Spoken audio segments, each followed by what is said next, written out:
Aos Hebreus, capítulo 10, a partir do verso 26, eu quero encarar, juntamente convosco, um pouco da palavra como ela é.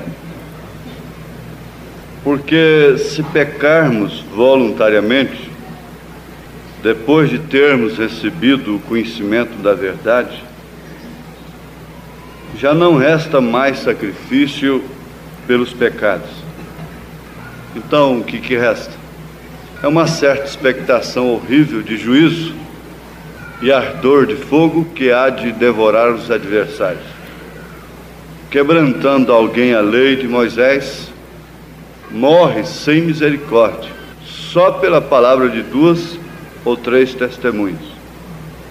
De quanto maior castigo cuidais vós ser julgado merecedor aquele que pisar o Filho de Deus e tiver por profano o sangue do testamento com que foi santificado, e fazer agravo ao Espírito da graça?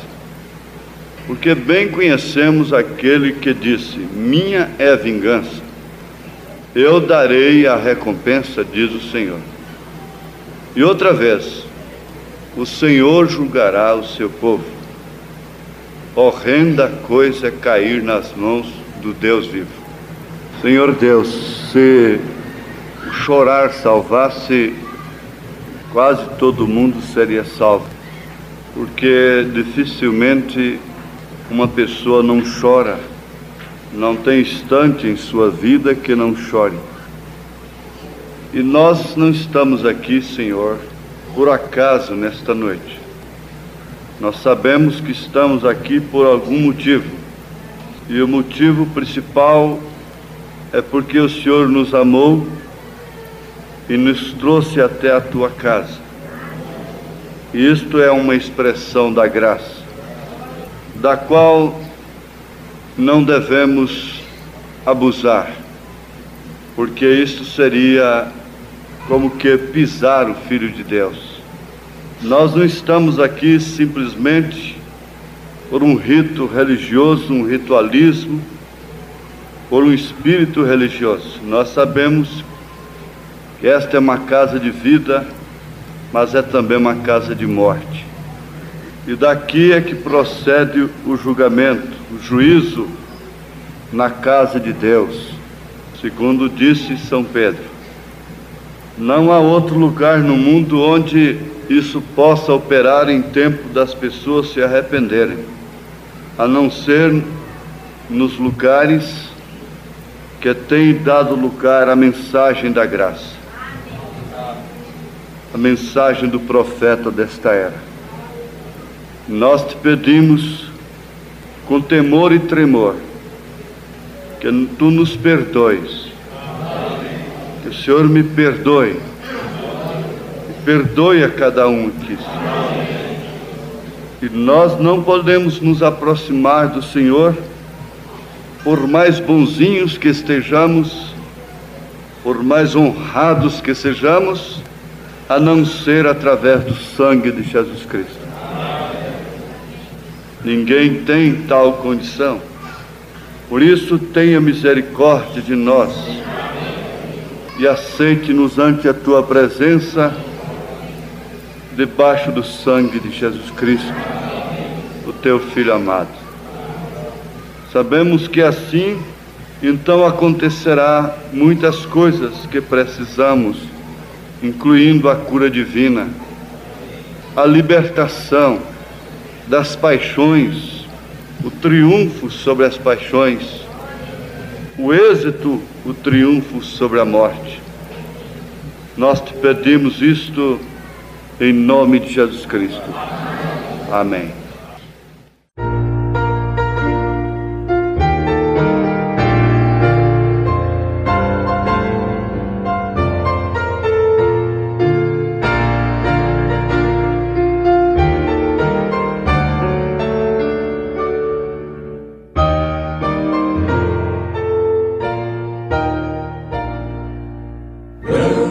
Senhor e digno de louvor, grande é o Senhor e digno de louvor, os que habitam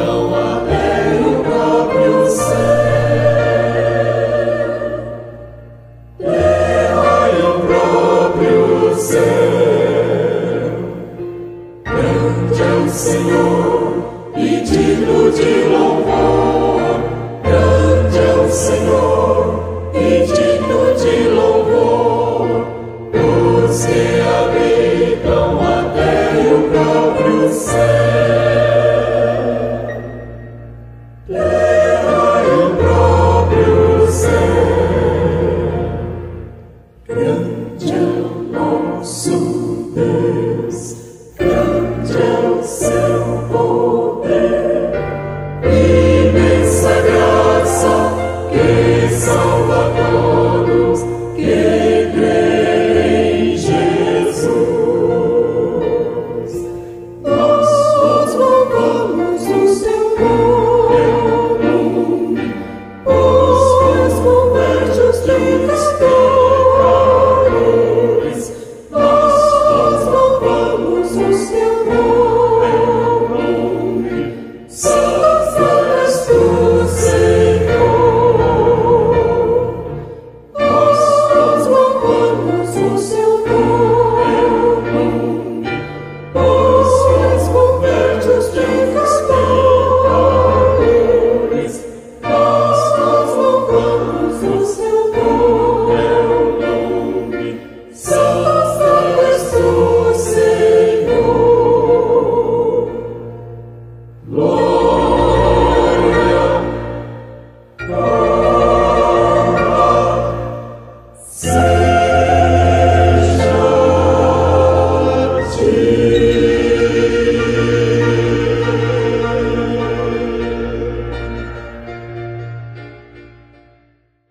Ele venceu a morte.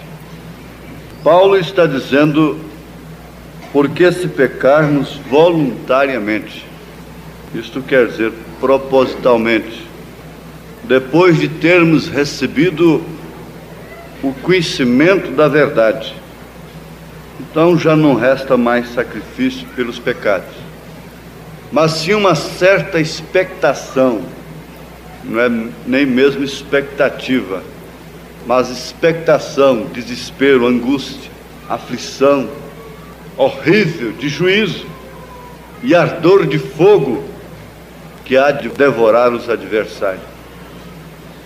Agora Paulo observou, como doutor da lei que era, ele observou o seguinte, que se alguém quebrantasse a lei de Moisés, então morria sem misericórdia, somente por palavra de 2 ou 3 testemunhas.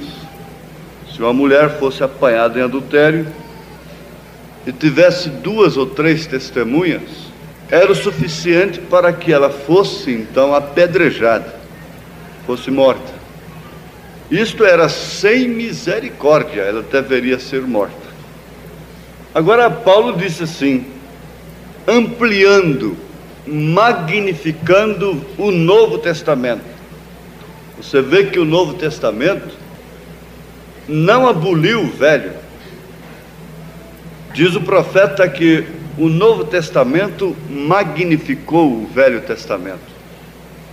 Quando Deus disse, não adulterarás, ele disse, não cometa adultério. E a graça veio, Jesus veio dizendo, eu, porém, vos digo. Ora, só Deus podia dizer eu, porém.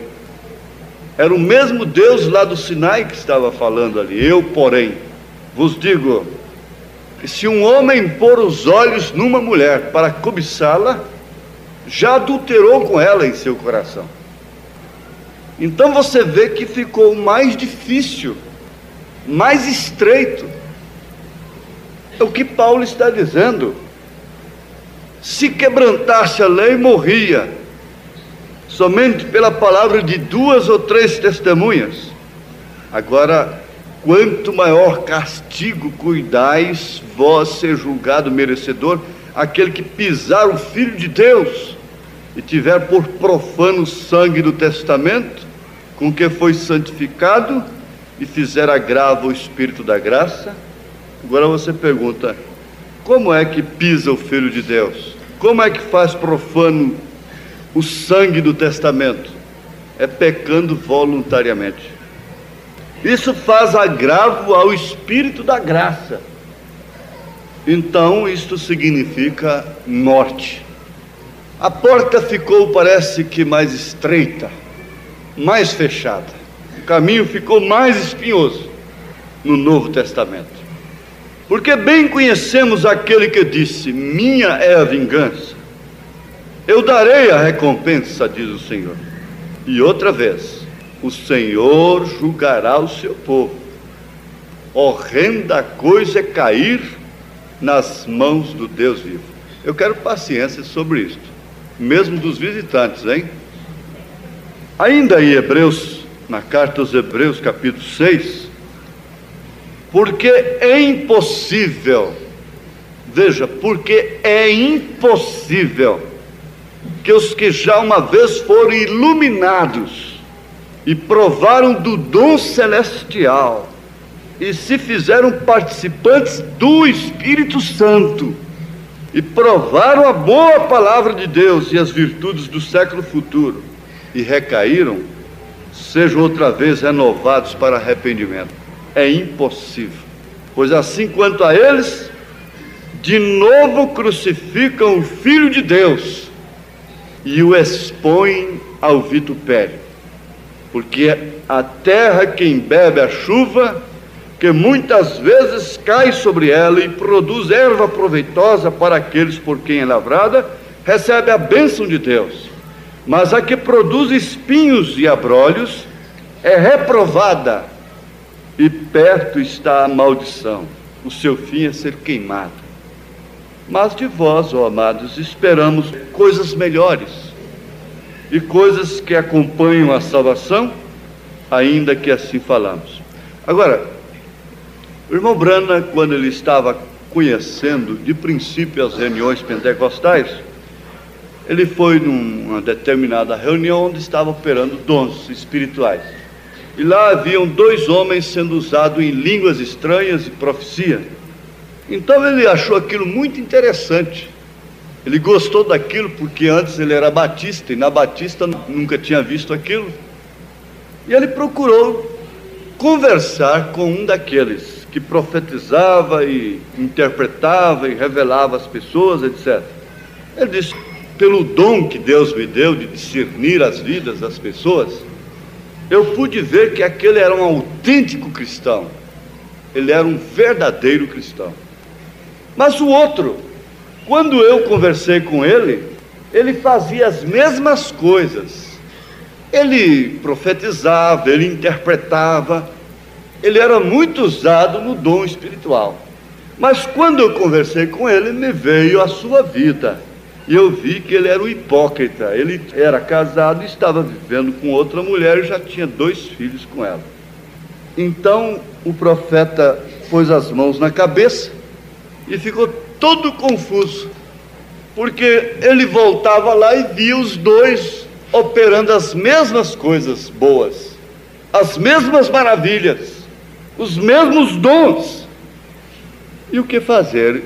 Até que no seu quarto, ele encabulado com aquilo e buscando uma resposta para aquilo, como pode, todos 2 sendo usados pelo mesmo Espírito, pelo Espírito Santo, e um é um adúltero, é um hipócrita, e o outro autêntico, mas todos 2 sendo usados da mesma forma. Veio um vento dentro do quarto, abriu a Bíblia aqui, aos Hebreus 6. Ele não entendeu bem aquilo e etc, fechou a Bíblia, procurando Bíblia para aquilo. Vocês conhecem a história. De repente o vento veio de novo e abriu aos Hebreus 6, porque é impossível que os que já uma vez, e foi assim, e ele então entendeu que a terra que embebe a chuva, que muitas vezes cai sobre ela e produz erva proveitosa para aqueles por quem é lavrada, recebe a bênção de Deus. Mas a que produz espinhos e abrolhos é reprovada, e perto está a maldição, o seu fim é ser queimada. Então ele entendeu que a mesma água, o mesmo sol dá vida para o joio, que é uma erva daninha, parecida com o trigo, e dá vida para o trigo. E foi isso então que fez um grande impacto, uma grande diferença da sua mensagem com a mensagem pentecostal. Porque os pentecostais até hoje estão iludidos, que tendo dons espirituais, tem o Espírito Santo, é nascido de novo. Até hoje eles estão tendo a língua estranha como evidência do batismo do Espírito Santo. Então você vê, hoje até a Igreja Católica está falando em línguas estranhas e profetizando. E os pentecostais dizem: está vendo como Deus está abençoando? É Deus abençoando o joio, é Deus derramando chuva sobre todos. Agora, o assunto é pesado, eu sei, é difícil para um culto de domingo à noite, mas vamos adiante, vamos encará-lo como ele é. Paulo, na carta aos Romanos, capítulo 2, eu vou só ler este versículo, verso 4, diz: ou desprezas tuas riquezas da sua benignidade e paciência e longanimidade, ignorando que a benignidade de Deus te leva ao arrependimento? Então, muitas vezes, nós estamos esperando Deus cruzar os nossos caminhos, quando a única solução é arrependimento. Se nós olhamos no espelho, nós vamos ver de fato o que nós somos. Nós veremos os cabelos brancos, nós veremos as rugas. Se há espinha no rosto, você vai ver a espinha. Agora, não quer dizer que porque tem espinha no rosto, você está condenada. Mas o espelho te mostra. E as suas rugas, o espelho te mostra e ainda te diz, com o tempo, não adianta você contorcer. Não adianta você tentar mudar, porque é daqui para mais. Vai aumentar. E São Pedro foi tão duro, tão grave. Ao encarar a verdade, ele não estava apunhalando a ninguém, ele não estava querendo jogar ninguém no canto da parede, ele não estava querendo sair de uma situação com isto. Mas veja aqui, 2 Pedro capítulo 2, verso 20 ao 22. Porquanto, se depois de terem escapado das corrupções do mundo, depois de terem escapado das corrupções do mundo. Espera só um pouquinho, o mesmo Pedro, é o mesmo Pedro aqui. Depois de escapar das corrupções do mundo, deve vir o quê? Isto é bom aqui agora, pelas quais ele nos tem dado grandíssimas e preciosas promessas, para que por elas fiqueis participantes da natureza divina, havendo escapado da corrupção que pela concupiscência há no mundo. E vós também, pondo nisto mesmo toda a diligência, acrescentai à vossa fé a virtude a ciência, e a ciência temperança, e a temperança paciência, a paciência piedade, e a piedade amor fraternal, e ao amor fraternal a caridade, a pedra de coroa. Mas aqui ele diz ao contrário.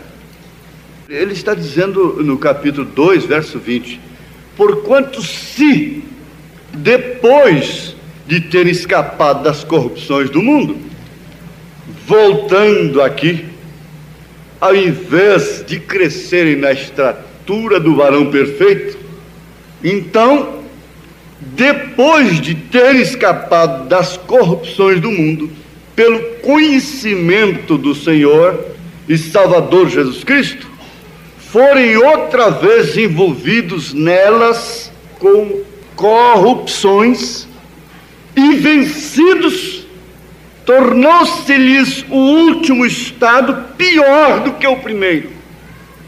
Eu gosto sempre de lembrar da rainha, da princesa, que era feia demais, e o pai, o rei, mandou fazer um espelho mágico para ela, para poder se ver bonita no espelho. Então ela tinha aquele espelho no seu quarto e se aprontava. Ela era linda mesmo, a princesa, no espelho mágico, porque ela era horrorosa em si. E ela se apaixonou pelo príncipe vizinho e queria de todas as formas se casar com ele, e virou um carrapato. Mas ela não sabia da sua feiura, e ele não queria nada com ela, até que um dia ele mandou um espelho para ela, presente, do príncipe. A carruagem se encostou lá e aqueles cavalos fogosos, empinando assim, né? E o emissário especial desceu com o presente do príncipe para a princesa. E ela ficou muito alegre, até que enfim, ele vai se casar comigo. E foi desmanchando para o seu quarto. Chegou lá, quando abriu, olhou, era um espelho real, verdadeiro. E que ela viu a sua cara no espelho, ela pegou o espelho e jogou no chão e quebrou. Sapateou em cima. Ficou irada, nervosa. Ficou revoltada. E acabou assim o casamento. Mas é justamente o que a igreja faz com a mensagem. É o espelho que o príncipe, Senhor Jesus Cristo, mandou para a igreja. Para as denominações que estão cantando, pregando, que vão se casar com ele, que vão subir para o seu reino.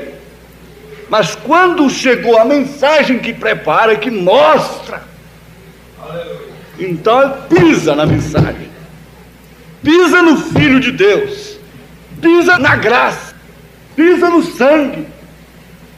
Mas, irmãos, porque melhor fora, veja, porque melhor lhes fora não conhecerem o caminho da justiça, para muitos melhor fora não ter conhecido a mensagem do irmão Branham. Porque melhor lhes fora não conhecerem o caminho da justiça do que, conhecendo-o, desviarem-se do santo mandamento que lhes fora dado. Então vem o terrível e horrível provérbio. A coisa que dá nojo, mas está na Bíblia. Não se pode contar após um almoço. Então, deste modo, sobreveio-lhes o que por um verdadeiro provérbio se diz: o cão voltou ao seu próprio vômito, e a porca lavada ao despojadouro de lama. A gente ri. Às vezes estou rindo, eu penso assim, eu devia estar chorando. Às vezes estou chorando, eu penso, eu devia estar rindo. Eu não sei, tem hora que parece que há uma descronização, né? Tem que haver uma sincronização da vida. Porque melhor lhes fora não conhecerem o caminho da justiça do que conhecendo, desviarem-se do santo mandamento que lhes fora dado. Esse aqui é o homem que está falando. É São Pedro.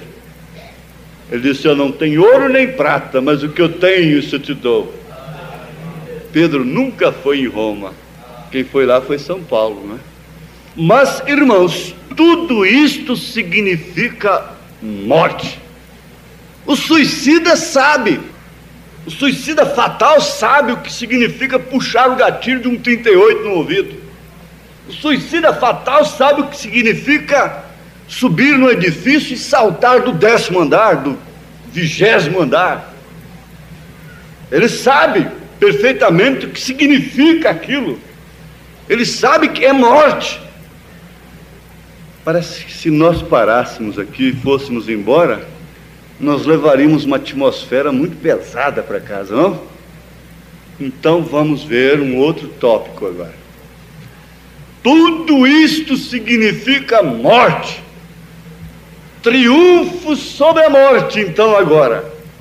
Tem que haver triunfo sobre a morte, sendo que o triunfo quer dizer êxito, dominação sobre as paixões. Vamos ver isto aqui com calma também. Porém, Jesus Cristo triunfou sobre a morte. Jesus Cristo triunfou sobre tudo isto. E não há um nível mais baixo para o físico do que a morte. É o último grau. É quando fecha os olhos, para o coração, cancela, acaba todos os sistemas nervoso, cerebral, cardíaco, tudo para. Morte. Morte resultada por isto ou por aquilo. O médico então vai dar o laudo, a causa morte, o atestado. Então, encerrou o assunto. Foi o que aconteceu com Lázaro, foi o que aconteceu com o filho da viúva de Naim. E agora você olha mais profundo, você vai ver que aconteceu com o próprio Senhor Jesus Cristo. Ele não desceu somente até a terra, mas ele desceu até o inferno, a sepultura. Ele desceu ao mais baixo nível. Mas para quê? Para triunfar sobre a morte. Ele triunfou sobre a morte. Vamos repetir? Ele triunfou sobre a morte. Podes falar com vida? Ele triunfou sobre a morte. Vamos repetir? Ele triunfou sobre a morte.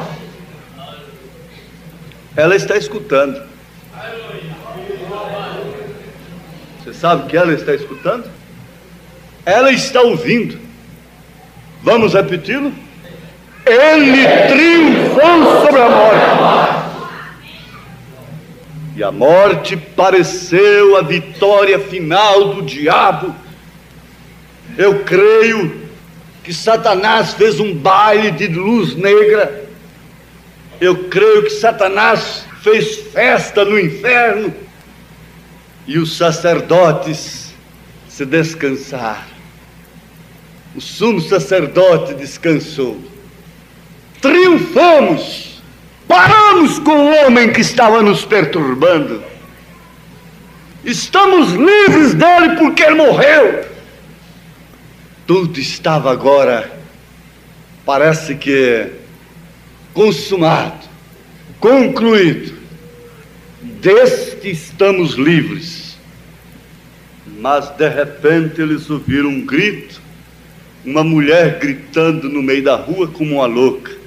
Ele vive! Ele vive! Ele vive! Ele vive! Em outras palavras, ele triunfou sobre a morte. Mas o que é isto? O que é isto? O que é isto? Uns diziam para o outro, o que é isto? Não, ela perdeu a cabeça. Ela ficou doida. Saiu gritando aqui, ele vive. Simplesmente isto. Então ele não está por aí, não é? Não. Eles não podiam vê-lo mais. Não. Será? O que aconteceu? Não. De fato, está havendo um murmúrio por aí que ele ressuscitou. Mas nós vamos subornar os soldados e dizer que eles foram lá e roubaram. Porque, de fato, nós não cremos nisto.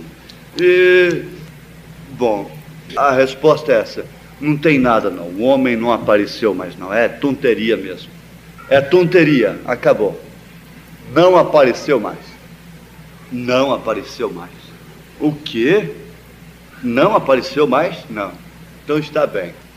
Agora os seus discípulos estão lá no cenáculo dizendo certas coisas lá, eles dizem que estão esperando. E daqui a pouco a promessa se cumpriu sobre eles. E agora vamos ver triunfo sobre a morte novamente. Nós vamos ver triunfo sobre as doenças. Nós vamos ver triunfo sobre a paralisia. Nós vamos ver triunfo sobre a cegueira. Nós vamos ver os mesmos atos. Porquanto seriam os seus mesmos atos. Porquanto a sua morte não pôs fim ao seu ministério. E os seus discípulos e aqueles que foram cheios dele começaram a curar, a libertar, a ressuscitar mortos. Tabita, Dorcas, levanta-te. A ressurreição de Jesus Cristo disse para Satanás: a minha igreja não está derrotada. O meu povo não está derrotado, Satanás. Porque Jesus Cristo triunfou sobre ela. Triunfou por nós. Eu quero ir adiante. Triunfou por Lázaro. Você vai vendo isto, que o estado do homem era terrível.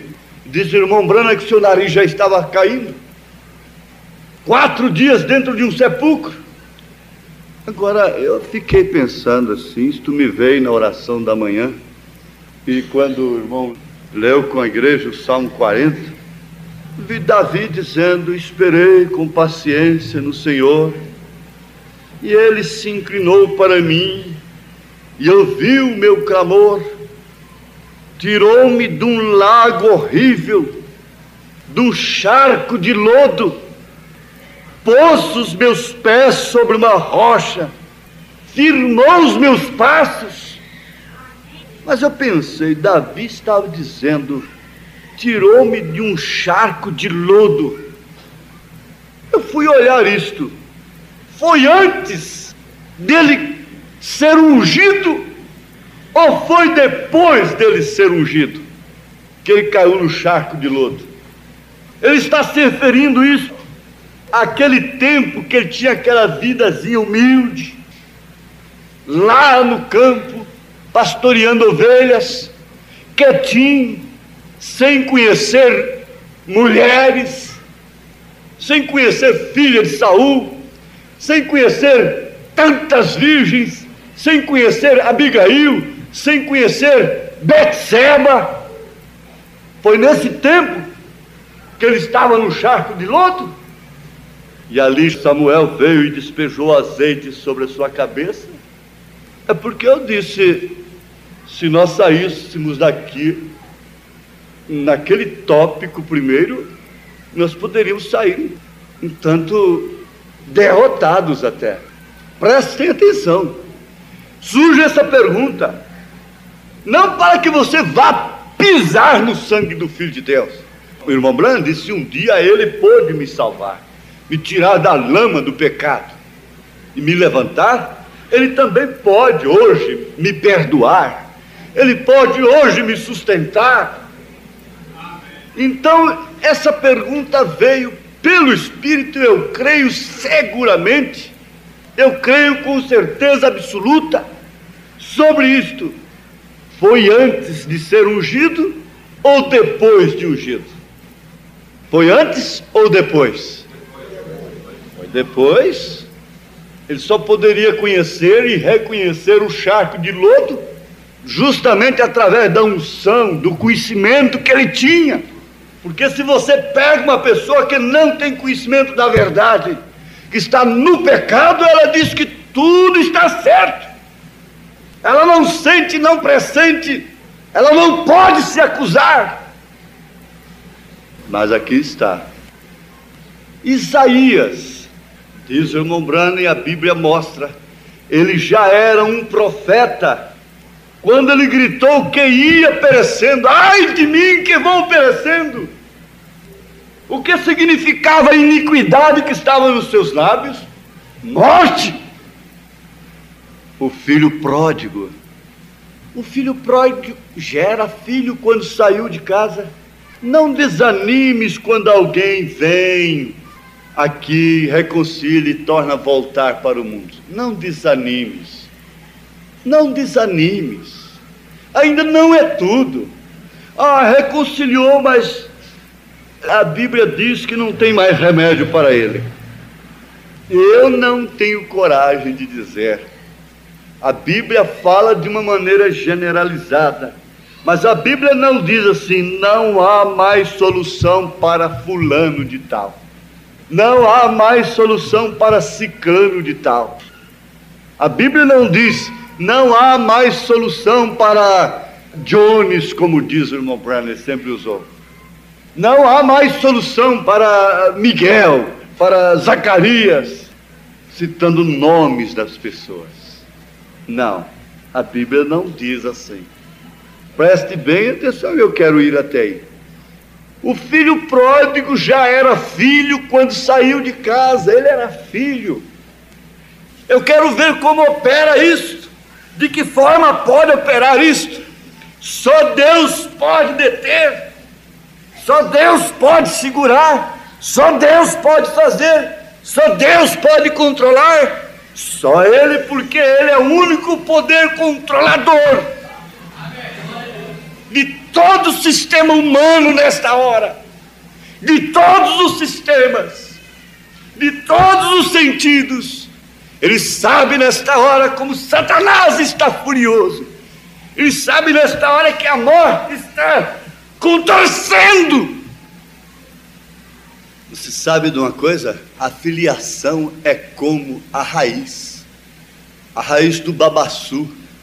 O babaçu é um coco inextinguível. É considerado uma praga. Onde não se industrializa e que se quer pasto para criar gado, ela é considerada como praga. Mas quem mora na região de Babaçu sabe disso. Você vai, limpa o terreno, corta o coqueiro, queima, aprofunda, mexe a terra, põe fogo, faz o que for, depois bate bastante, não é assim? E faz o rancho. Tudo bem, passa o tempo, o broto do babaçu está lá. Isso é como a filiação. Isso é raiz. Isso é genealogia. E se você está na genealogia de Deus, aleluia, glória a Deus. E Jesus gerou a Manuel, e gerou a Maria, e gerou a Teresa, e gerou, e Jesus está gerando filhos e filhas. Se você está na genealogia de Deus, não é por ter maltratado minha mãe que eu deixei de ser filho dela, não é por ter desobedecido a seu pai que você deixou de ser filho dele, não é por ter desobedecido a sua mãe que você deixou de ser filha dela. Agora é certo que você colhe tristeza se você planta tristeza no coração de uma mãe. Se você planta tristeza no coração de um pai, você vai colher tristeza. Mas você não deixou de ser filho. O irmão Branham disse: eu posso me tornar um bêbado. Ele diz assim: você diz assim, mas eu sou indigno. Ele disse: eu também sou indigno. Mas se você tem uma herança, seu pai é rico, não importa se você é um bêbado, um fracassado, mas se você é filho, então você é herdeiro. E Deus saberá como trazer você ali. Deus saberá como te vestir de branco. Deus saberá como trazer a adoção a você. Deus saberá como fazê-lo. Então a filiação é uma raiz genealógica. O profeta diz assim que o seu pai gostava de fazer baile, festa na casa dele. E ele não gostava daquilo. Então o que ele fazia na noite de festa, na noite de baile? Ele pegava o seu cachorro, pegava uma lanterna e ia passar a noite no mato. E havia um lugar onde ele ficava ali, não sei se perto de um rio. Então ali muitas vezes ele acendeu fogueira. Ele viu muitas vezes ali o fogo alto, acendia fogueira ali. Ele via também a neve penetrando gelo. Naquele lugar que ele gostava de ficar, ele viu fogo e viu gelo. Mas ele chegava lá na primavera, no tempo certo. Então lá estava a florzinha. Então ele começava a conversar com aquela florzinha. Onde você estava, florzinha? Onde você estava na hora do fogo? Parece que ela ficava quietinha assim, sorridente, né? Dizendo: bom, isso é Deus. Onde você estava na neve? Por que agora você está aí? Responda por ela. Sua vida responde. Onde você estava naquela hora em que havia fogo de tribulação, de aflição sobre sua casa, sobre sua vida? Onde estava você? Onde você se escondeu? De onde você veio? Quando tudo estava gelado, tudo estava frio. Onde estava você, Florzinha? Onde estava você para estar hoje aqui, no jardim de Deus? Onde estava você para me poder contemplar o teu rosto aqui agora? Fogo e gelo não pôde matar a natureza que estava ali dentro. E na época certa ela brotava. Punha a carinha de fora e dizia: eis-me aqui. Sorridente, o sol brilhando, suas pétalazinhas, dizendo: eis-me aqui.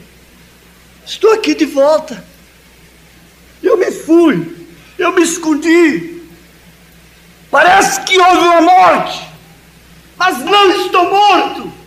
Não estou morta. Estava lendo sobre Paulo, levado para Roma. E ele deu um conselho, mas o comandante preferiu ouvir o capitão, a técnica. E ele falava por revelação: olha, o navio vai sofrer pânico e nós vamos perder. Não. Por fim, vocês conhecem, é o último capítulo de Atos dos Apóstolos. Eles foram parar numa ilha. E lá, então, aqueles bárbaros os trataram com dignidade, com bondade. E então eles estavam acendendo uma fogueira ali. E uma víbora. Você pega um livro que tem isto, vai estudar aquela víbora. A pessoa inchava. Dentro de poucos minutinhos ela ficava inchada e caía. Não tinha mais vida. Era morte fatal. Então eu vejo como Paulo estava ali e pegou um punhado de cavaco, de coisa, e jogou no fogo. Uma víbora saiu de pendurada no seu dedo. E o que ele fez? Jogou a víbora na fogueira. E os bárbaros disseram: esse é marcado. Esse é marcado mesmo pelo destino. Salvou do mar, mas agora Deus não deixou, em outras palavras, que ele vivesse. Esse é mau mesmo. Esse homem é mau. É um réu mesmo. Não teve chance. Escapou do mar, mas não escapou aqui na terra. A víbora acometeu o seu dedo. E ficaram esperando ele inchar e cair. De repente um começou a olhar para o outro. Não, ele não é réu, não é Deus. Aí virou. A opinião mudou. Ele foi acometido, então disseram: agora caiu, é só cair. Cair e enterrar. Há muitos irmãos que ficam desse jeito, só estão esperando fazer o enterro daquele irmão. Pelo jeito que eu estou vendo ele indo. Fulano está prosperando muito, sabe, irmão? Eu não sei não, ele vai desviar, viu? O irmão Brand diz que a prosperidade separa o homem de Deus. Tá certo, irmão, então você compra umas velas para fazer o enterro dele, viu? Eles ficaram desse jeito. A morte acometera São Paulo. E eles ficaram esperando, de repente fizeram dele um Deus. Deram mais agora para ele. Mas o nosso assunto não vai terminar aqui. Porque você vê que aquela florzinha suportava a neve, suportava o fogo e logo brotava. O profeta fala sobre isto. Isto é algo que está lá dentro. Isto é o que está em você. Não é propriamente você, mas é o que está em você. Porque a alma é a semente. E se um dia Deus trocou a sua alma, isto é, trocou a natureza do seu espírito, meu irmão, minha irmã, mesmo que você não queira subir, você tem que subir. De todos os modos você subirá. Aleluia!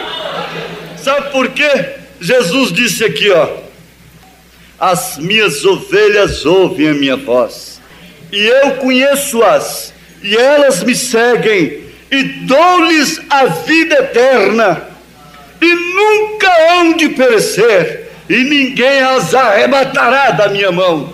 Meu Pai, que mas deu, é maior do que todos, e ninguém pode arrebatá-las da mão de meu Pai. Amém? Glória a Deus. Você conhece a história que o irmão Branham conta do ministro que rasgou suas notas de pregar, comprou uma caixa de cerveja e foi beber? O profeta diz: Deus veio e o levou para si. Deus veio e o levou. Bom, você não vai pregar mais, você rasgou suas notas, você comprou uma caixa de cerveja, eu deixo o teu corpo aí e trago tua alma de volta, porque ela é minha. Você não tem direito de negociá-la. Você pode dar o teu corpo para quem você quiser, mas a tua alma é minha. Vem cá, vem de volta. Você não quer me entregar o teu corpo? Me dá de cá, volta o que é meu. Me dá a tua alma. Amém? Amém? Esse batismo que nós estamos esperando, irmãos, infundirá uma tremenda indiferença, e você não se assombrará com coisa alguma. Você não se assombrará com coisa alguma. Você não se assombrará com tempestades no navio. Você não se assombrará com a víbora na fogueira. Você não se assombrará com a própria morte. Porque quando ele chegou lá em Roma, daí uns dias ele gritou: onde está a morte, o teu aguilhão?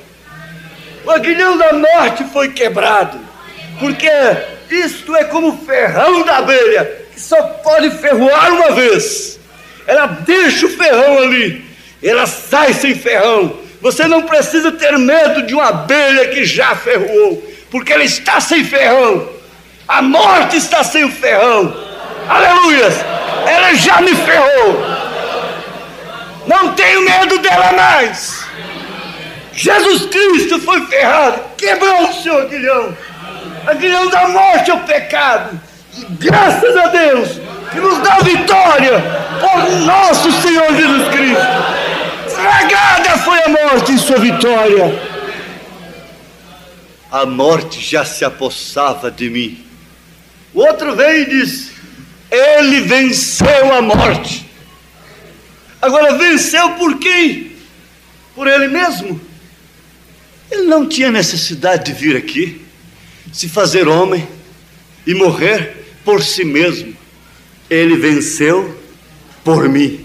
Ele venceu por você. Ele tomou sobre si tudo quanto é inflamação, tudo quanto é infecção. Tem alguém com a dor de dente aqui dentro? Tem? Existe alguém com um dente doendo aqui? Está ali o irmão com o dente doendo. Você pode pensar nisto. Dor de dente. Um dente doendo. Quem está com uma dor na coluna aqui? Levanta sua mão agora. Dor na coluna.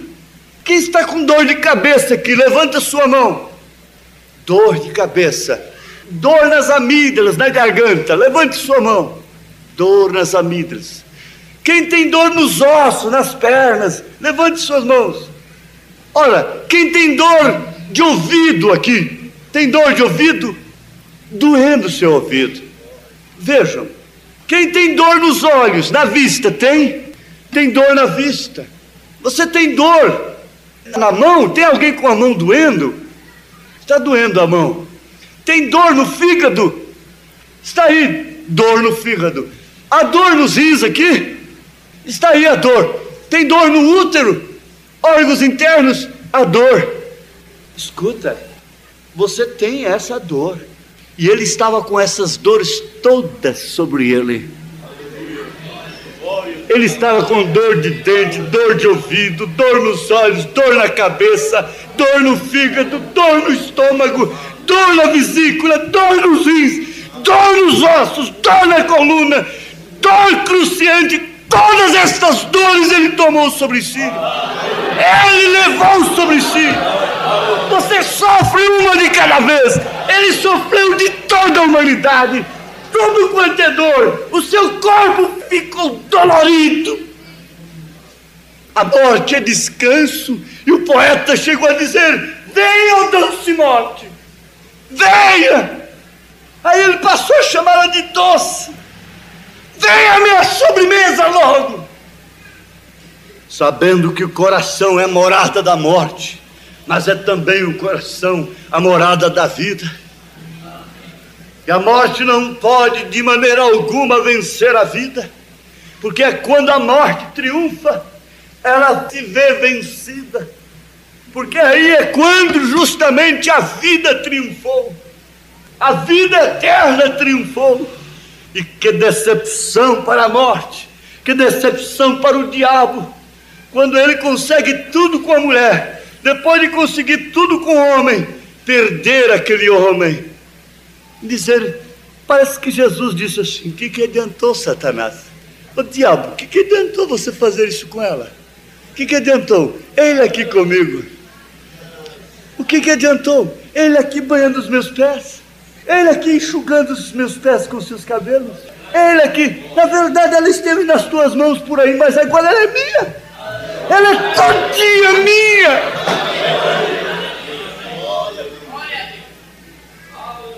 O que adiantou você fazê-la sofrer tanto? Jogá-la para lá e para cá como uma peteca. Mas tira de mim agora. Há uma coisa que a tranca. Ela está trancada. Eu inspirei a Salomão. Ele falou disso nos seus cantares. Jesus fala assim. Mas eu fiz dela uma peteca. Em compensação, não interessa. Eu a lavei, eu a purifiquei, eu a justifiquei, e eu dei vestes brancas para ela, e ela está assentada agora para te colocar debaixo dos pés. Debaixo dos pés. O morte, o Satanás, o diabo, onde está você? Triunfo, êxito, dominação sobre as paixões. Deus tem triunfado. Jesus Cristo triunfou sobre a morte. Por quem? Diga seu nome. Tem coragem de dizer seu nome? Diga o teu nome, o teu. Ele triunfou por. Ele triunfou por. Fala teu nome. Ele triunfou por. Ele triunfou por Joaquim. Ele triunfou por. Fala teu nome. Ele triunfou por. Ele triunfou por. Ele triunfou sobre. Diga a doença que você tem. Ele triunfou sobre. Fala. Você não está entendendo? Você diga com toda a sua coragem e fé. Ele triunfou sobre essa dor que está na minha coluna. Você diga a sua enfermidade. Diga a doença de sua menina. Diga a doença de seu menino. Você diz: eu tinha dor de dente, não é verdade? Eu estava com dor de dente. Eu não estou mais com dor de dente. Isso é verdade? Isso é verdade? Aleluia! Glória a Deus! Então ele triunfou sobre a dor de dente. Ele triunfou sobre o seu estado nervoso. Mas tem que haver vida. Ou estáis mortos. Mas aqui está. A morte já se apossava de mim. Entra com essa estrofe, por favor. A morte já se apoderava de mim, mas ele comprou-me quando morrer. Já perto de chegar estamos nós, subir para as alturas do céu. Sabemos que não nos deixará sós.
Glória a Deus.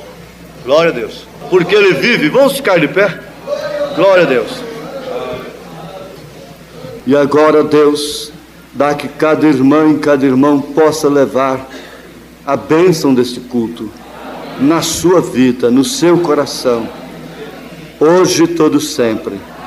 Se ainda há alguma doença incomodando, que não foi repreendida, ela está repreendida pela tua palavra, pelas próprias pisaduras de Jesus. E o pecador arrependido seja aceito ante a tua face nesse instante. Nós te pedimos no nome santo do teu Filho amado, Jesus Cristo. Amém.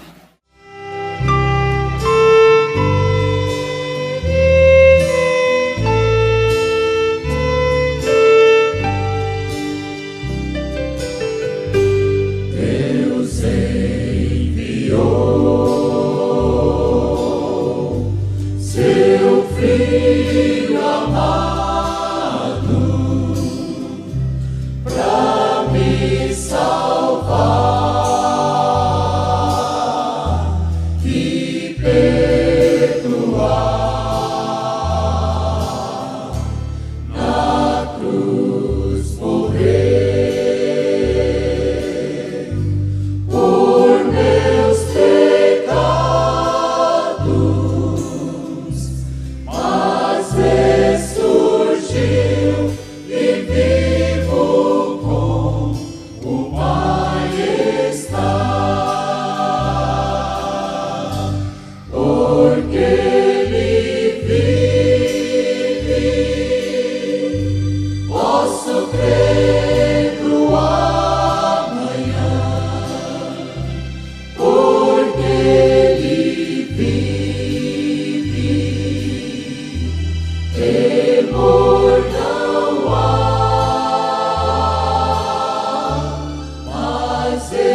ser.